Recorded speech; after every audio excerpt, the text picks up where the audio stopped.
About 3:00, a number of people on the beach noticed that the boys, both of whom were about 9 years old, had been carried out by the undertow and that they were unable to make any headway towards the beach. The alarm was given, and immediately many willing hands were ready to grasp the lifeline and go to the assistance of the struggling boys. There are a whole stack of inventions that Aussies have come up with over the years that have changed the world. Today, we'll be taking a look at 4 of them. There's one contraption for transportation, one for refrigeration, an invention that saved lives and one that has taken lives. One of these inventions even helped rescue one of our national heroes. And look, you're probably aware that some of these were invented by Aussies, but could you name any of the people behind the inventions? Probably not. But don't worry, we'll be fixing that right now. Welcome to Rat Bags and Roustabouts, the place where we tell those extraordinary stories of ordinary people who never, or maybe I should add in here, barely made it to the history books. I'm your host, Marion Langford.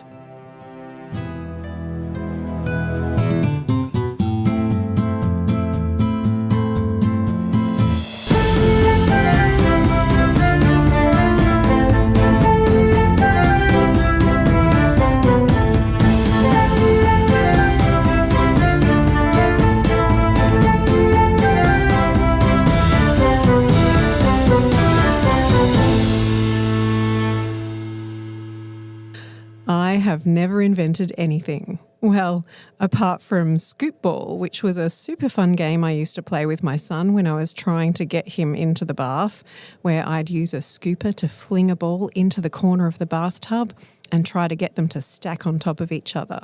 My record was a stack of 5 balls, and yes, to this day, I am the reigning world champion. But while I might not be an actual inventor, there are plenty of other Aussies through our history who have come up with some pretty darned clever ideas. Where would the world be without us, frankly? Australians have been responsible for the black box flight recorder, the polymer banknote, spray-on skin, the stump jump plough, the hills hoist, the pacemaker, the electric drill, the ultrasound scanner, and Wi-Fi, among many, many others. With no Aussie inventors, people would just be hanging there washing any old ware, with soggy banknotes to boot, using hand drills and probably still connecting to the internet through the phone line. The horror. Although that did always give you an excuse for not picking up the phone. Anyway, today I won't be speaking about any of the inventions I just mentioned. No, you'll have to look those ones up yourself if you're interested. Instead, I've picked out 4 other inventions, and I'll be telling you the fascinating, quirky, and amazing stories behind the clever folks who came up with them. And to start, we will be heading to arguably the most famous beach in Australia, Bondi, and the invention of the surf life-saving reel. All right, so Sydney is famous for the Opera House, Harbour Bridge and Bondi Beach. I mean, there's a lot more there, but they're pretty much your top 3 tourist attractions. But the sad truth is, with all the visitors who head to Bondi for a swim every year, many of them get into trouble in the water.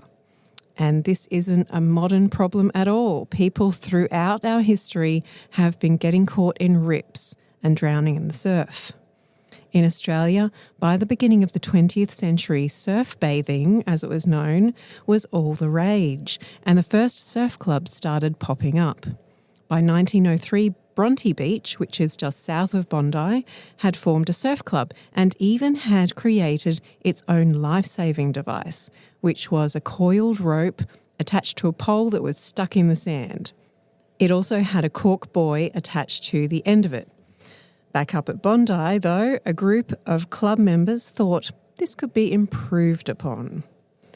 Lister Ormsby, who would go on to form the association that would become the present-day Surf Lifesaving Association of Australia, as well as Percy Flynn and Sig Fullwood, are generally credited with designing the now famous reel, and sometimes John Bond is also credited. But there were others in the club who had input into the creation. They first decided that a cork-filled life jacket would be better than a life buoy, And then they invented the reel. And they actually constructed a model of this using a cotton reel and some hairpins. So basically, there was a long rope coiled around the reel with a life jacket or belt on the end of it, and when someone was in trouble, the rescuer would sling it on and run out to them, and they could be pulled back into safety. So in 1906, the group took their cotton reel along to their local coach builder, who made a full-sized version. Now, this design was improved upon only very slightly through its time, but essentially this life-saving device was used all the way up to 1993, which for a Gen Xer like me is like yesterday. But in 1993, inflatable rescue boats, also known as rubber duckies, took over. But, I mean, it's pretty good going, a life-saving technique that was used essentially unchanged for almost 90 years. Famously, it was essential in 1938 in what became known as Black Sunday. February 6, 1938 was a hot summer's day in Sydney, and a whopping 35,000 people all decided to head to Bondi Beach to cool off in the water. There was a strong undertow that day, and by 3 p.m. temperatures had reached 40 degrees, and there were about 800 people paddling in the water. That's when, without warning, a bunch of exceptionally large waves swept in.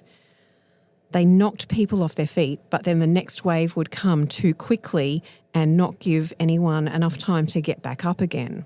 A massive 250 people were swept out to sea, hysteria set in, and the lifesavers had to get to work. They used 7 of these rescue reels to help pull people back into shore. As luck would have it, a life-saving competition was due to be held on the beach that afternoon, so there were about 70 club members who all chipped in to help with the rescue, but it was still absolute mayhem. One of the rescuers, Arthur Elm, got to a group of 5 men to help them when the desperate swimmers set upon him. He later said this, "I didn't think I had a chance when they all came at me. One grabbed me round the neck, 2 others caught me by one arm, another held me round the waist, and another one seized my leg. I hit the man who had me round the neck. I managed to get in on his chin, and he let go. I had to do it, but for that I would have been drowned myself, and some of the others too."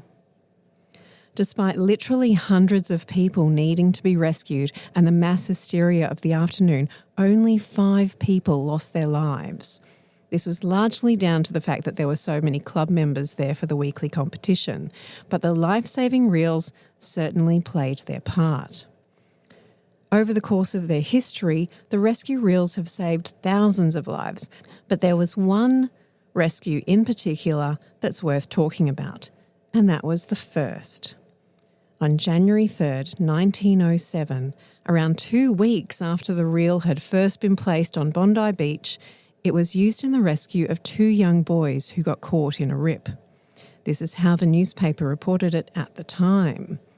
About 3 o'clock, a number of people on the beach noticed that the boys, both of whom were about 9 years old, had been carried out by the undertow and that they were unable to make any headway towards the beach.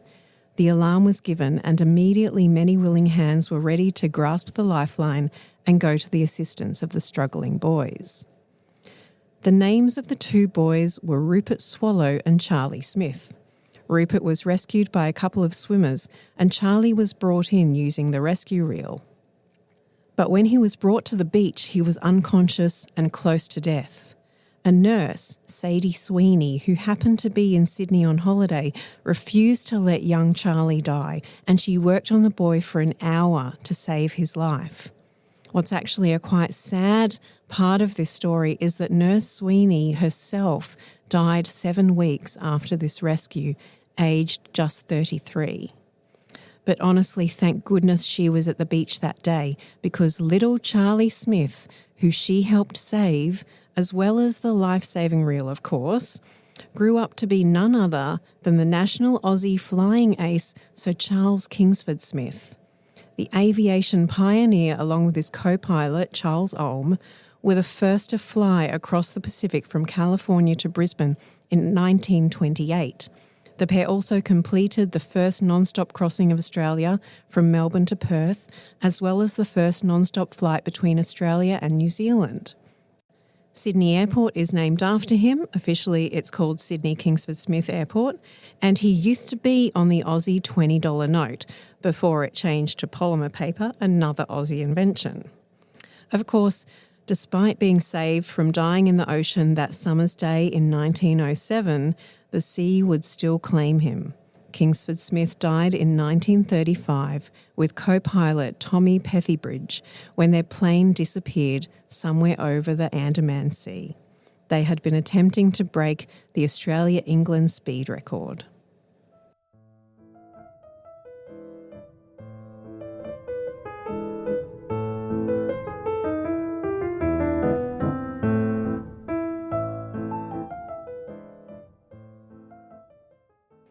Now we go from a life-saving device to an invention that is simply just a part of Australian life. A lot of things, when you find out they were invented by an Aussie, you're like, wow, really? But this invention is so iconically Aussie, there could never be any doubt. Even the name for it is unique to Australia. In other countries, this particular item might be called a pickup truck or a utility vehicle. But here in Australia, where we like to shorten everything, it is, of course, simply the good old ute. My dad had a lime green Holden ute back in the 80s when he had a carpet laying business, and actually my brother has since restored it. I do remember my sister and I hated getting picked up from school in it because one of us would have to sit in the middle where the gear stick was. It certainly wasn't like the utes of today. But the vehicle itself was actually invented quite a while ago, with the first utes rolling off the production line at Ford in 1934. And it was all down to a fellow called Lewis Bandt. So, Lewis Bandt was born in 1910 at Moonta on the Yorke Peninsula in South Australia. After World War I, his family moved to Adelaide, and in 1924, Lewis got an apprenticeship at car company Duncan & Fraser, where he trained to be a fitter and turner. A lot of Duncan & Fraser's business was modifying Model T Fords, and it seemed the young Bandt had an eye for design. So here, he got a really good grounding in customising car bodies. So eventually, in 1929, the fresh-faced 19-year-old got a job as junior draftsman at Ford in Victoria. He would stay at Ford for the rest of his career, but the highlight, the pinnacle of that career, happened when he was still very young. In 1932, a farmer's wife from the Gippsland region of Victoria wrote a letter to the Ford Australia General Manager, Hubert French. In it, she complained that most farmers were cash-strapped and couldn't afford to have a passenger vehicle as well as a farm vehicle. She asked, could not your designer give us a 2-in-1 vehicle? She wanted something that the family could drive to church on Sunday and take the pigs to market on Monday. The letter was passed down the line until it arrived on Lewis Bandt's desk. So he got to work. It didn't take long to design the now iconic car. Bandt took an existing Ford coupe sedan and modified it, making the cabin shorter and then moulding a tray to the back. Prototypes were being built the next year, and in 1934, the ute was in full production at Ford's Geelong plant. Now, Henry Ford nicknamed the vehicle the Kangaroo Chaser, and some people have since taken that to mean he was impressed with it. Others have taken it as a comment of derision. Frankly, I don't know if he liked the ute or not, but hey, he was American and this is an Aussie icon, so let's not worry too much about what Henry Ford thought and get to what the typical Aussie thought of it. And the answer to that is they bloody loved it. The ute was an instant success. General Motors quickly got to work making their own version of it. Soon, the ute was all you saw out in country towns around Australia. In an interview, Lewis Bandt said this: "Why was the ute created? In answer to a great need to farming communities of Australia and lots of other tradespeople." Now, our story doesn't end there, though. After working for Ford for more than 40 years, Lew Bandt retired, and the first thing he did? He hunted down one of the original 1934 utes, bought it, and then spent his days restoring it. He even got himself the license plate UT001.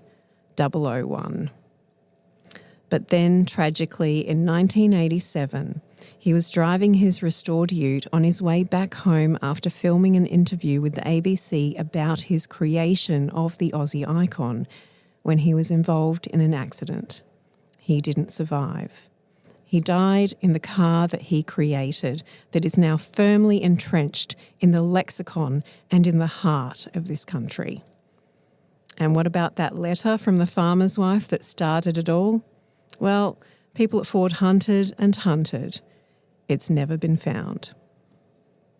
We're staying in Geelong for our next invention. Clearly, it's the place to be for inventors. But this one is something that really had a major impact across the whole world. It greatly helped the Australian export business. It led to another invention as well, which these days sits in 3/4 of households globally. Yes, I am talking about refrigeration. It's honestly hard to imagine what life would be like without a fridge. I do remember when I lived in the UK being absolutely horrified when people would just leave a pint of milk out on a desk in the office to use to make tea with. I mean, I'm from Brisbane. If you leave milk out here, in half an hour you'd have cheese.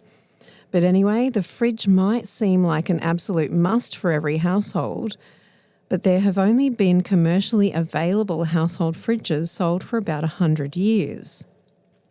Now, there have been quite a few pioneers in the field of refrigeration. The actual household refrigerator is credited to an American bloke called Fred Wolf. But today I'm focusing on a man called James Harrison. This fellow actually led a pretty interesting life in its own right, regardless of the advances he made in refrigeration. He was born in 1816 in Scotland and began his working life as an apprentice to a printer in Glasgow. Now, he was also quite scientifically minded. He took some free science classes in the evenings. But in 1837, the printer he was working for was contacted by a man called James Tegg. Now, Tegg was in Sydney and he was starting up a magazine called the Literary News, and he needed printing materials. Now, for some reason, Harrison was sent out with the consignment, possibly to help explain how the equipment was used, possibly to work as an assistant to Tegg. Either way, Harrison was up for the adventure and everyone was happy with the arrangement. So he got to Sydney, he set up the equipment for Tegg and got his magazine going, and then he began writing for it as well. The Literary News didn't last all that long. By 1838, it had folded.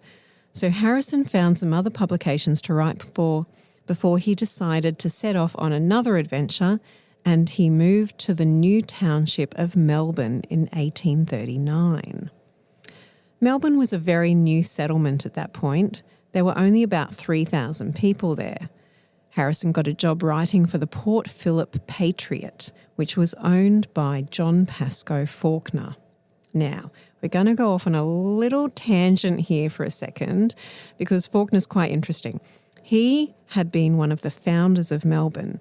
It's a complicated story, the settlement of Melbourne, but essentially John Batman, who we met, if you'll remember, back in episode 1 of Ratbags and Roustabouts. He was the bloke who finally captured the Tasmanian bushranger Matthew Brady. Well, Batman had apparently made a deal with the local Aborigines around Port Phillip for the land. With hindsight, this was a pretty shady and manipulative deal, especially if we consider that Batman had been happy enough to take part in the Black War in Van Diemen's Land, which essentially amounted to genocide. Anyway, in 1835, Batman and Fawkner both had their eyes on Port Phillip. They both got boats, and Fawkner said to Batman, "Nah, mate, it's all good. I'm definitely not going to settle that same bit of land that you were planning on settling." Before he went and did exactly that. Batman then turns up a couple of months later. Fawkner's already there. So it's safe to say they weren't the best of friends. But the animosity didn't last long because Batman died in 1839 from raging syphilis. Anyway, let's get back to Harrison. He wrote for the Patriot for a while, but Faulkner wanted to expand his influence, so in 1840, Harrison was put in charge of Australia's first regional paper, the Geelong Advertiser. It is still around today and is now Australia's oldest morning newspaper. And look, I'm not sure if it was intended or coincidence, but Batman had strong ties with Geelong, so to Faulkner, with his old foe dead, claiming the enemy territory probably tickled his fancy. For Harrison, the Geelong Advertiser was a bit of a one-man operation. He was the editor, the journalist, the printer. In 1842, he and a friend managed to buy the paper from Faulkner, but it was a bit of a struggle at first, so Harrison had to take on other jobs to get by. He worked as a postmaster for a time. He had a fishing boat as well. And this is where all these unique elements kind of weave together to lead to him creating his groundbreaking idea for refrigeration and ice making. I know it seems kind of incredible, but essentially he shared the fishing business with this local blacksmith and they realised they had a problem, how to keep their catch fresh. At the same time, back at the Advertiser, Harrison had noticed that when he used sulfuric ether to clean the letterpress news type, it left the metal cold. So he started experimenting to find a way to trap this gas and use it to keep things cold. It's this process that became the basis for household fridges and is still used today. But at that point, Harrison was simply attempting to make ice. By 1855, he had done just that. He applied for a patent for his ice-making machine, which could make ice in commercial quantities. He then set sail for England to apply for patents there and sold his first refrigeration machine to a London brewery in 1857. I do need to add in here that at this time he was also working as a politician. He'd been mayor of Geelong in 1850, and from 1854 to 1856 he was a member of the Legislative Council, which is basically Victoria's upper house. And from 1858 to 1860 he was a member of the Legislative Assembly, the lower house. When he got back from England too, he opened Australia's first iceworks in Melbourne. He was a busy bloke. But as with any success story, things naturally began to go wrong. The iceworks was too good at what it did, producing tons of ice when Melbourne didn't need tons of ice. Then he became obsessed with the idea of refrigerated shipping. He was a visionary. He could see that the Australian economy would benefit significantly if meat could be exported, and he was absolutely right. He put a huge amount of effort into creating a method for keeping meat frozen on board a ship, and in 1873 the first export ship set off from Australia headed for London. But disaster struck. His equipment failed and the cargo all had to be thrown into the ocean en route. It financially ruined Harrison. His obituary in 1893, which appeared in, of course, the Geelong Advertiser, and which I have to say is surprisingly candid, says this about its former editor and owner. Mr. Harrison was always far more fertile in conception than practical in the application of his ideas. It is a striking proof of his insight that he was the first to see the enormous source of wealth that lies still undeveloped in the export of meat from the Australian pastures. He was possessed with the idea and beheld it in visions of untold wealth. He failed utterly. The meat was frozen and shipped, but the casks were leaky and some other detail was incomplete, and the labours of years were lost. And yet it is morally certain that the ideas on this subject, which he tried to carry out with the limited means at his disposal, were as sound as he himself described them. The fault and failure lay wholly in the method of applying them. I think it is a bit harsh, because he contributed quite a lot to the development of refrigeration. And yes, there were lots of other people out there who made other refrigeration inventions. But we should be proud of this Aussie inventor who came up with this brilliant idea just because he wanted to keep his catch cold. because no one wants their prawns to go off.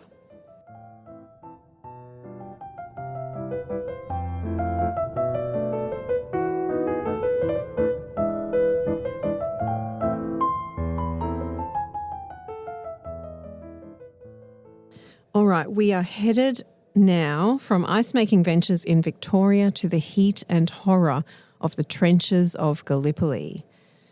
Necessity, they say, is the mother of invention, and nowhere was the need more intense than the fighting between the Anzacs and the Turks at Quinn's Post. Okay, so most Aussies and Kiwis out there will be aware of the basics of the Gallipoli campaign in World War I. The whole idea was for the Allies to control the Dardanelles Strait, which is the passage of water that leads from the Aegean Sea up to Istanbul in Turkey. If they controlled this waterway, Allied ships would be able to knock Turkey out of the war by capturing Istanbul, which was at that time called Constantinople. And if, like me, you were a fan of They Might Be Giants in the 90s, then that song is now running through your head. Anyway, it was nice in theory, but in practice the campaign was a disaster, fighting in impossible terrain where the Turks had the clear advantage. And after 9 months, the Anzacs pulled off arguably the only real success of the whole Gallipoli campaign, which was their secret evacuation from the place entirely. But before they got to that, as I said, there was intense fighting, and one key position was Quinn's Post. Quinn's Post was the most advanced part of the Anzac line, and essentially, if it were to fall to the Turks, they would have been able to then break through into the centre of the Anzac positions. So it was imperative to hold it, and that meant the fighting there was relentless and brutal. There was only 50 metres between the Anzacs and the Turks, so it was a place where you literally could not put your head above the top of the trench or you'd get shot. Charles Bean, Australia's war correspondent, described Quinn's Post this way.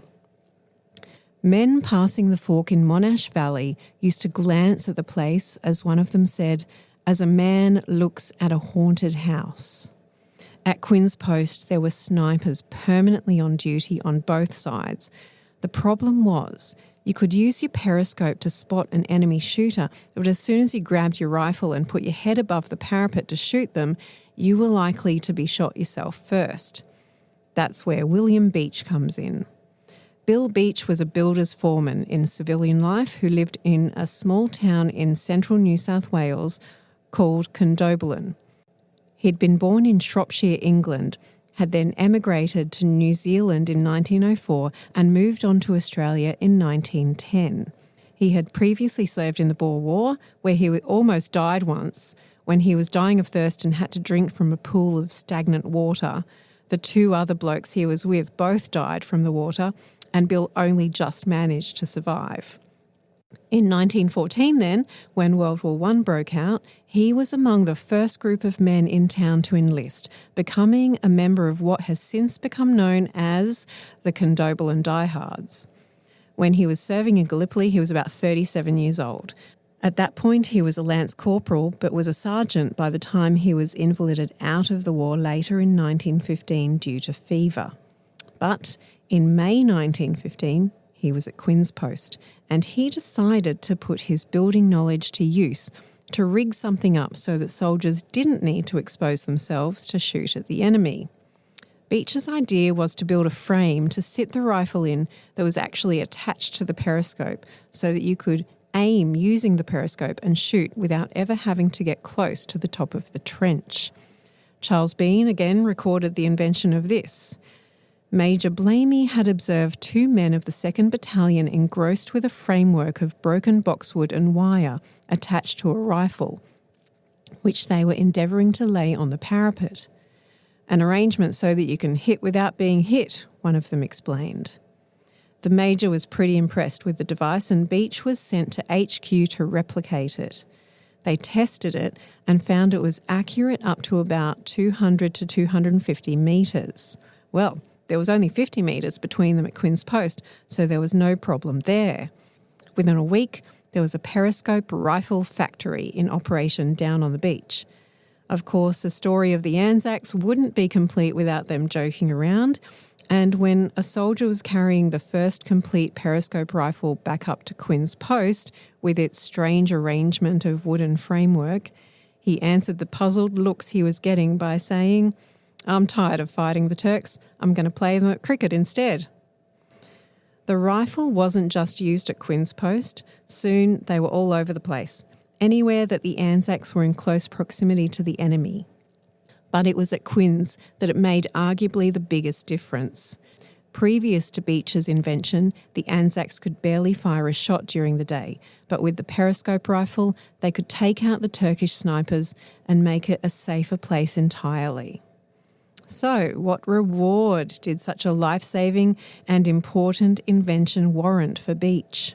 Well, years after his return from war, the British government finally decided to recognise the service he'd made to the war effort by giving him a paltry £100. After returning to Australia, he went back to Condobolin, back to his former work and former life. In 1916, he married and had 2 daughters and a son. But then in 1929, a short but severe bout of pneumonia took hold, and Beech died on September 22, aged 51. An obituary in the Lachlan and Condobolin and Western Districts Recorder said this about Bill Beech. The deceased may be regarded as having been a man of sturdy character in every way, brave, determined, of strong will, but withal a man of kind heart. The very large attendance at the funeral and the great number of floral wreaths on the coffin indicated the respect in which he was held. He really did sound like he was just a lovely man, as were all the inventors whose stories I've told today. They all had highs and lows like everyone has in life, but they all just did what they could to make the world a little bit better. But that's it for today's episode, folks. Thanks for joining me to hear about some of the people behind these Aussie inventions.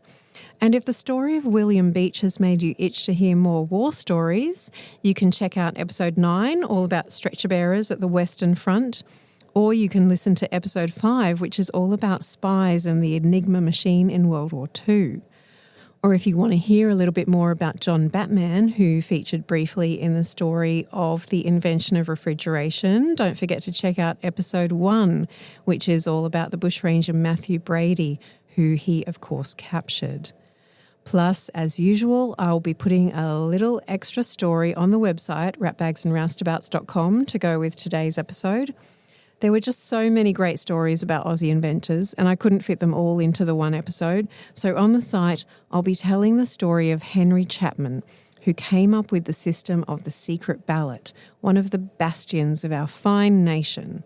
It's one of those things that seem so logical, and yet privacy while casting your vote wasn't always a thing, believe it or not. In the meantime, don't forget to follow the show on your preferred podcast provider, and you can also follow Ratbags and Roustabouts over on Instagram, where I let you know about upcoming episodes. But that's it for today. I will be back as usual in a fortnight's time, when you can join me again for more stories about those common as muck ratbags and roustabouts from our past who still have incredible tales to tell.